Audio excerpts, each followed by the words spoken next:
ನೀವು ನೋಡ್ತಾ ಇದ್ದೀರಾ ನ್ಯೂಸ್ ಫಸ್ಟ್. ನಾನು ದಿವ್ಯಾಚಾರ್ಯ ನಾರಂಪಾಡಿ. ಇದೊಂದು 370 ರೂಪಾಯಿಯ ಬಿರಿಯಾನಿಯ ಕತೆ. ಅದೊಂದು ಬಿರಿಯಾನಿ ಸ್ಟೋರಿ. ಹಿಮಾಂಶು ಜಾಗ್ರಾನು 22 ವರ್ಷದ ಯುವಕನ ಜೀವನವನ್ನೇ ಉಲ್ಟಾ ಮಾಡಿದೆ. ಮಾಡ್ತಿದ್ದ ಉದ್ಯೋಗ ಹೋಯಿತು. ಟ್ರೋಲರ್ಸ್ ಕೈಗೆ ಸಿಲುಕಿ ಒದ್ದಾಡಿ ಈಗ ಸೋಷಿಯಲ್ ಮೀಡಿಯಾದಿಂದಲೇ ಔಟ್ ಆಗಿದ್ದಾರೆ. ಅಷ್ಟೇ ಅಲ್ಲ, ಖ್ಯಾತ ಸ್ಟ್ಯಾಂಡ್ ಅಪ್ ಕಾಮಿಡಿಯನ್ ಪ್ರಣೀತ್ ಮೋರೆ ತಮ್ಮ ಇನ್ಸ್ಟಾಗ್ರಾಮ್ ಖಾತೆಯನ್ನೇ ಡಿಆಕ್ಟಿವೇಟ್ ಮಾಡಿದ್ದಾರೆ. ಏನಿದು 370 ರೂಪಾಯಿ ಬಿರಿಯಾನಿ ಕೇಸ್? ಹೇಳ್ತೀನಿ ಕೇಳಿ.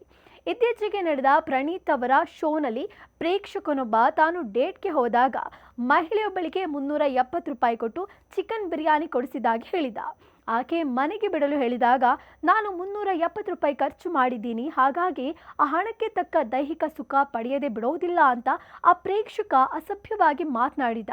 ಗುರುಗಾಂವ್ ಮೂಲದ 23 ವರ್ಷದ ಹಿಮಾಂಶು ಜಾಗ್ರಾ ಎಂಬ ಯುವಕ ಪ್ರಣೀತ್ ಅವರ ಶೋನಲ್ಲಿ ಮಾತನಾಡ್ತಾ, ನಾನು ಹುಡುಗಿಯೊಬ್ಬಳ ಜೊತೆಗೆ ಡೇಟ್ಗೆ ಹೋಗಿ 370 ರೂಪಾಯಿ ಖರ್ಚು ಮಾಡಿ ಚಿಕನ್ ಬಿರಿಯಾನಿ ಕೊಡಿಸಿದ್ದೆ.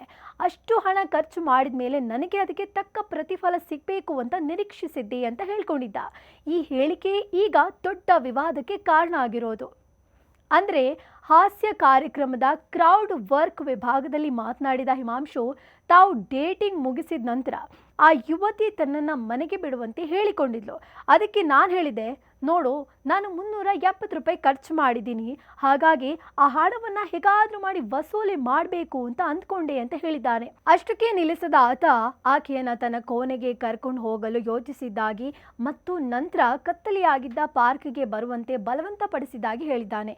ಆ ಯುವತಿ ಪದೇ ಪದೇ ನಿರಾಕರಿಸಿದ್ರು. ಆಕೆಯನ್ನ ಪಾರ್ಕ್ಗೆ ಕರೆದೊಯ್ದು ಕತ್ತಲಾಗುವವರೆಗೂ ಕಾದಿದ್ದಾಗಿ ವಿವರಿಸಿದ್ದಾನೆ. ಬಳಿಕ ಬಲವಂತವಾಗಿ ಕಿಸ್ ಪಡೆದು ಪೈಸಾ ವಸೂಲು ಮಾಡಿದ್ದಿ ಅಂತ ಖುಷಿಯಾಗಿ ಹೇಳಿದ್ದ. ಹೀಗೆ ಹಿಮಾಂಶು ಅಸಭ್ಯವಾಗಿ ಮಾತನಾಡಿದ್ದ. ಯಾವಾಗ ಈ ವಿಡಿಯೋ ವೈರಲ್ ಆಯಿತು, ನಟಿಗರು ಪ್ರಣೀತ್ ಮತ್ತು ಯುವಕನ ವಿರುದ್ಧ ತೀವ್ರ ಆಕ್ರೋಶ ಹೊರಹಾಕಿದ್ದಾರೆ. ಹುಡುಗಿಗೆ ಬಿರಿಯಾನಿ ಕೊಡಿಸಿದ ತಕ್ಷಣ ಆಕೆ ಮೇಲೆ ನಿನಗೆ ಹಕ್ಕು ಬಂದ್ಬಿಡುತ್ತಾ ಅಂತ ಗರಂ ಆಗಿದ್ದಾರೆ. ಈ ವಿಡಿಯೋ ವೈರಲ್ ಆಗಿ ಸಾರ್ವಜನಿಕರು ತರಾಟೆಗೆ ತೆಗೆದುಕೊಳ್ತಾ ಇದ್ದಂತೆ ಹಿಮಾಂಶು ಕ್ಷಮೆಯಾಚಿಸಿ ತನ್ನ ಎಲ್ಲಾ ಸಾಮಾಜಿಕ ಜಾಲತಾಣದ ಖಾತೆಗಳನ್ನು ಡಿಲೀಟ್ ಮಾಡಿದ್ದಾನೆ. ಜೊತೆಗೆ ಮಹಿಳೆಯರಿಗೆ ಅಗೌರವ ನೀಡಿದ ಯುವಕನನ್ನ ಕೆಲಸದಿಂದಲೂ ವಜಾಗೊಳಿಸಲಾಗಿದೆ. ಖ್ಯಾತ ಸ್ಟ್ಯಾಂಡ್ ಅಪ್ ಕಾಮಿಡಿಯನ್ ಪ್ರಣೀತ್ ಮೋರೆ ತಮ್ಮ ಇನ್ಸ್ಟಾಗ್ರಾಮ್ ಖಾತೆಯನ್ನೇ ಡಿಆಕ್ಟಿವೇಟ್ ಮಾಡಿದ್ದಾರೆ. ಹಿಮಾಂಶು ಅಂತಹ ಗಂಭೀರ ಮತ್ತು ಆಕ್ಷೇಪಾರ್ಹ ವಿಷಯವನ್ನ ಮಾತನಾಡ್ತಿದ್ದಾಗ ವೇದಿಕೆಯಲ್ಲಿದ್ದ ಕಾಮಿಡಿಯನ್ ಪ್ರಣೀತ್ ಮೋರೆ ಅದನ್ನು ತಡೆಯದೆ ನಕ್ಕು ಸುಮ್ಮನಾಗಿದ್ದಕ್ಕೆ ಇಂಟರ್ನೆಟ್ನಲ್ಲಿ ತೀವ್ರ ಆಕ್ರೋಶ ವ್ಯಕ್ತವಾಗ್ತಾ ಇದೆ. ವಿಶೇಷವಾಗಿ ಮಹಿಳಾ ನಟಿಗರು ಹಾಗೂ ಕುಶಾ ಕಪಿಲಾ, ಎಲ್ವಿಶ್ ಯಾದವ್ ಸೇರಿದಂತೆ ಪ್ರಮುಖ ಸೋಷಿಯಲ್ ಮೀಡಿಯಾ ಇನ್ಫ್ಲೂಯೆನ್ಸರ್ಗಳು ಪ್ರಣೀತ್ ಅವರ ಬೇಜವಾಬ್ದಾರಿತನವನ್ನು ಕಟುವಾಗಿ ಟೀಕಿಸಿದ್ದಾರೆ. ಇನ್ಸ್ಟಾಗ್ರಾಮ್ನಲ್ಲಿ ಸುಮಾರು 3.8 ಮಿಲಿಯನ್ ಫಾಲೋವರ್ಸ್ ಹೊಂದಿದ್ದ ಪ್ರಣೀತ್ ಅವರ ಅಧಿಕೃತ ಖಾತೆ ಸದ್ಯಕ್ಕೆ ಕಾಣಿಸ್ತಾ ಇಲ್ಲ.